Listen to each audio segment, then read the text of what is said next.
नमस्कार दोस्तों, कैसे हैं आप सब लोग। उम्मीद करती हूँ अच्छे होंगे। Welcome back to my channel study with Neha ma'am. तो चलो बच्चों, आज हम शुरू करते हैं। संस्कृत क्लास 8वीं की ये बुक है, इसका चैप्टर नंबर 3। आज हम इसके क्वेश्चन आंसर करने वाले हैं।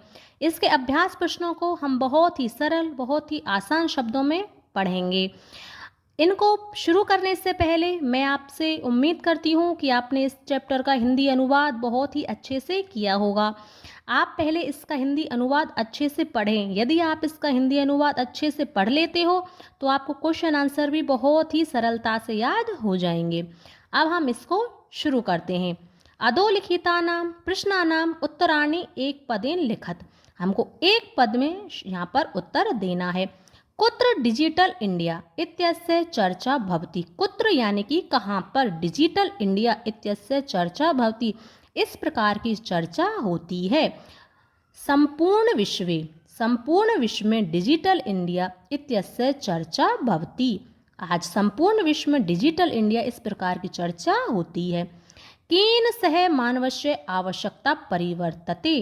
केन सह, किसके साथ मानव की आवश्यकताएं भी बदलती हैं। काल परिवर्तनेन सह मानवस्य आवश्यकता परिवर्तते, यानी कि समय के साथ मानव की आवश्यकताएं भी बदलती हैं। आपने वस्तूनां क्रय समय केशाम अनिवार्यता ने भविष्यति। आपने यानी कि बाजार से वस्तुओं को खरीदने में किस चीज की अनिवार्यता ने भविष्यति नहीं होगी। रूप्यकाणाम, आपने वस्तूनां रूप्यकाणाम क्रय समय रूप्यकाणाम अनिवार्यता ने भविष्यति, यानी कि बाजार से वस्तुओं को खरीदते समय अब रुपयों की अनिवार्यता नहीं होगी। कस्मिन् उद्योगे वृक्षा उपयुज्यते। कस्मिन् यानी कि किस उद्योग में वृक्षों का उपयोग होता है। करगदो उद्योग यानी कि कागज के उद्योग में वृक्षों का उपयोग होता है। अद्य सर्वाणि कार्याणि केन साधितानि भवन्ति। अद्य यानी कि आज जो सभी कार्य हैं किसके द्वारा साधित होते हैं। अद्य सर्वाणि कार्याणि संगणक यंत्रेण साधितानि भवन्ति, यानी कि आज सभी कार्य कंप्यूटर के द्वारा साधित होते हैं। अधोलिखितानां प्रश्नानां पूर्णवाक्येन उत्तरत, यानी कि हमको प्रश्नों के पूर्ण वाक्य में उत्तर देने हैं। प्राचीन काले विद्या कथम गृह्यते स्म। प्राचीन काल में जो विद्या थी, कथम यानी कि किस प्रकार से, गृह्यते ग्रहण की जाती थी। प्राचीन काले विद्या श्रुति परंपराया गृह्यते स्म, यानी कि प्राचीन समय में जो विद्या थी वह सुनने की परंपरा से ग्रहण की जाती थी। वृक्षाणाम कर्तनम कथम न्यूनता यास्यति। वृक्षों के काटने से किस प्रकार की न्यूनता यानी कि कमी होगी। वृक्षों को काटने में किस प्रकार से कमी होगी। संगणकस्य अधिक प्रयोगेण, कंप्यूटर के अधिक से अधिक प्रयोग होने से वृक्षों को काटने में कमी होगी। चिकित्सालय कस्य आवश्यकता अद्य ने प्लस अनुभूयते। ये दो शब्द हैं, ने अनुभूयते। आज हॉस्पिटल में किस चीज की आवश्यकता महसूस नहीं होती है। रूप्यकाणाम चिकित्सालय रूप्यकाणाम आवश्यकता अद्य ने अनुभूयते। वयम कस्याम दिशि अग्रेसराम है। वयम हम सभी, कस्याम यानी कि किस दिशा की ओर आगे, अग्रेसराम आगे बढ़ रहे हैं। वयम डिजी भारतम दिशि अग्रेसराम है। हम सभी डिजिटल इंडिया की दिशा की ओर आगे बढ़ रहे हैं। वस्त्रपुट के केशाम आवश्यकता ने भविष्यति। वस्त्रपुट के यानी कि जेब, पॉकेट में आज किस चीज की आवश्यकता नहीं होती है या इसकी किसकी आवश्यकता नहीं होगी। रूप्यकाणाम, वस्त्रपुट के रूप्यकाणाम आवश्यकता ने भविष्यति, यानी कि आने वाले समय में पॉकेट में रुपयों की आवश्यकता नहीं होगी। अब देखो क्वेश्चन नंबर 3। रेखांकित पदानि आधृकृत्य प्रश्न निर्माणं कुरुत। हमको प्रश्न निर्माण करने हैं। प्रश्न निर्माण करते समय आपको प्रश्नवाचक चिन्ह जरूर लगाना है, इसको लगाना ना भूलें। भोजपत्रो ऊपरी लेखनम आरब्धम, भोजपत्र के ऊपर लेखन का कार्य आरंभ हुआ। भोजपत्रो ऊपरी किम आरब्धम, भोजपत्र के ऊपर किम यानी कि क्या आरंभ हुआ।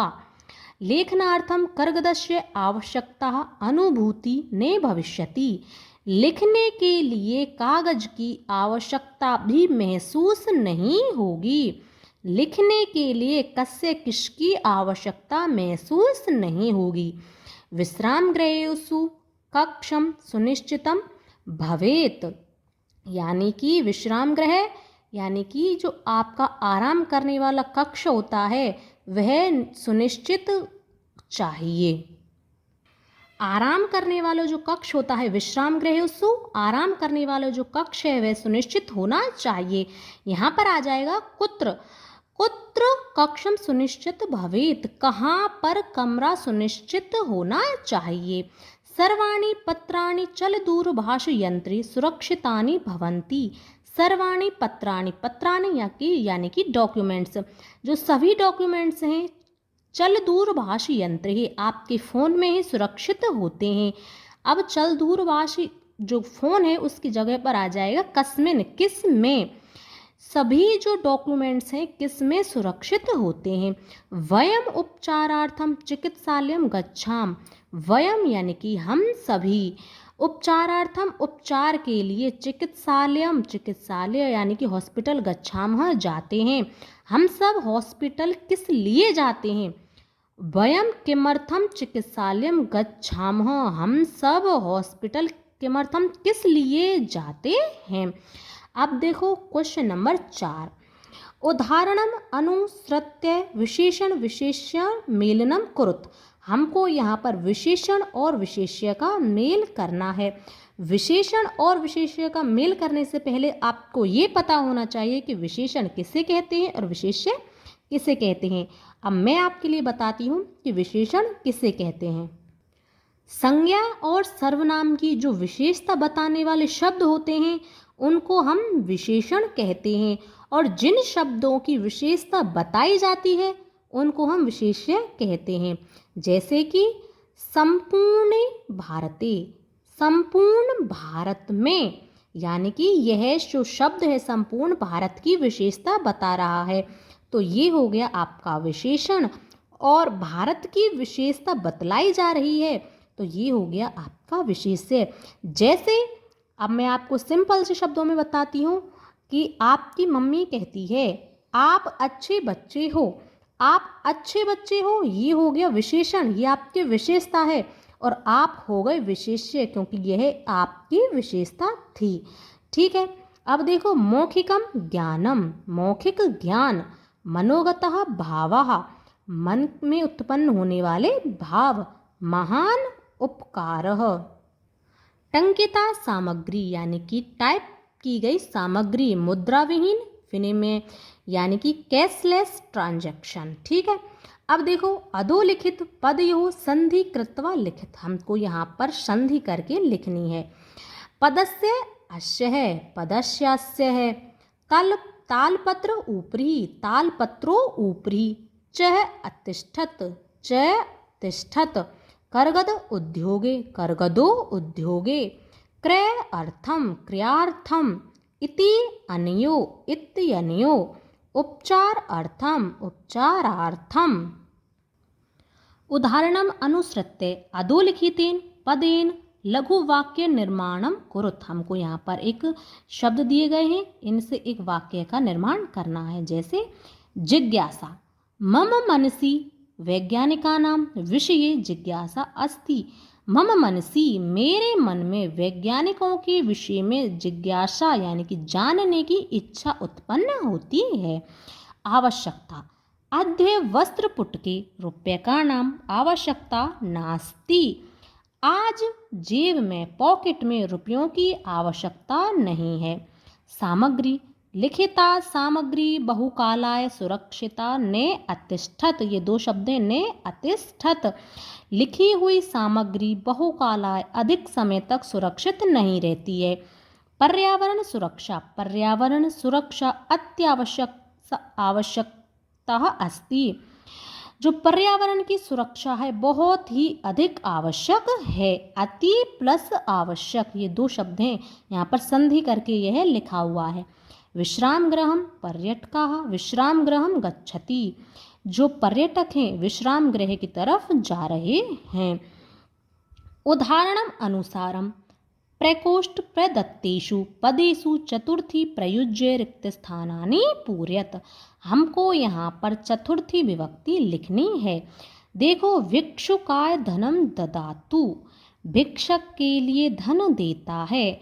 अब आपको मैं यहाँ बता देती हूँ कि जहाँ पर भी आपको इस प्रकार के शब्द दिखाई दें, भिक्षुकाय, छात्राय, निर्धनाय, वहाँ आप समझ लेना चतुर्थी विभक्ति है। जैसे हम बोलते हैं ब्रह्मणाय, भोजनाय, गणेशाय, शिवाय, तो इस प्रकार के जितने भी ये शब्द हैं उनमें चतुर्थी विभक्ति होती है। इनका अर्थ लिया जाता है जैसे भिक्षुक के लिए, छात्र के लिए, निर्धन के लिए।